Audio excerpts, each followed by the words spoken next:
ഞാൻ ഒരു 12 മണിക്ക് കിടക്കും, 4 മണിക്ക് എഴുന്നേക്കും, അത്രേ ഓർമ്മുന്നുള്ളൂ. ഈ മുല്ലപ്പെരിയാർ വന്നതിന് ശേഷം ഉറക്കം കുറച്ചുകൂടെ കുറഞ്ഞിട്ടുണ്ട്. ഇന്ന് 999 ഡാം സിനിമ കാണാൻ പോയി. സിനിമ കണ്ടപ്പോ ഒരു ഡാം പൊട്ടി, അതായത് ചൈനയിലെ ഏത് ഡാമാ? ചൈനയിലെ ഡാം ഏതാന്ന് പറഞ്ഞ് ഇതെല്ലാം ടി വിയിലും വന്നുകൊണ്ടിരിക്കുന്നതാ. ആർക്കറിയാവുന്നേ? ചൈനയിലെ ഒരു ഡാം പൊട്ടിയിട്ട് അതാരാ പറഞ്ഞേ? ഇഞ്ഞിടുവോ ഒരു 100 രൂപ ഒരു 100 രൂപ വേണ്ട, 100 രൂപ ആരാ തരുന്നത്? ഓക്കെ. പേരെന്താ? മിടുക്കൻ. ഞാൻ സത്യാഗ്രഹം ഇരുന്ന് അവിടെ അതിന്റെ കൂടെ ഇരിക്കാൻ വരുമോ? ഓക്കെ.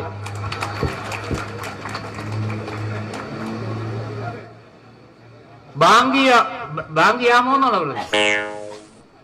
ആ ഡാം പൊട്ടിയിട്ട് 1.25 ലക്ഷം ജനങ്ങളെ മരിച്ചുള്ളൂ. അതാണ് ഇവര് ഈ സിനിമയിൽ കാണിക്കുന്നത്. പക്ഷെ ഇവിടെ 4 ഡാമാ പൊട്ടാൻ പോകുന്നത്. 30 ലക്ഷം ജനങ്ങളാണ് മരിക്കാൻ പോകുന്നത്. ഈ അടുത്ത കാലത്തുണ്ടായ ഏറ്റവും വലിയ ദുരന്തം. അനങ്ങാതിരിക്കണോ? ശ്രീ AK ആന്റണിയുടെ നാടായ ചേർത്തലയിൽ ഒരു മനുഷ്യൻ ബാക്കി ഉണ്ടാകില്ല. തൊടുപുഴ, എന്റെ നിയോജകമണ്ഡലം പാലായെ ഒക്കെ ബാധിക്കും. പ്രധാനമന്ത്രിയെ മുഖ്യമന്ത്രി കണ്ടിരുന്നു കഴിഞ്ഞ ദിവസം. മുഖ്യമന്ത്രി അവിടുത്തെ ജലവിഭവ വകുപ്പ് മന്ത്രിയെ ചുമതലപ്പെടുത്തിയിരിക്കുകയാണ്. അല്ല പ്രധാനമന്ത്രി. ജലവിഭവ വകുപ്പ് മന്ത്രിയുടെ പേരുണ്ടോ കേന്ദ്രത്തില്?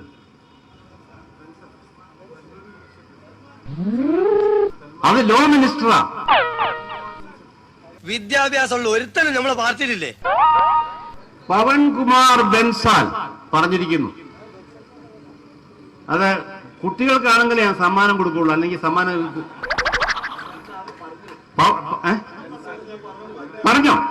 Very good. അത് സ്റ്റുഡൻസ് ആണെങ്കിലേ സമ്മാനമുള്ളൂ. അയ്യോ, സമയം പോയി, ഞാൻ പെട്ടെന്ന് നിർത്തിക്കൊള്ളാം.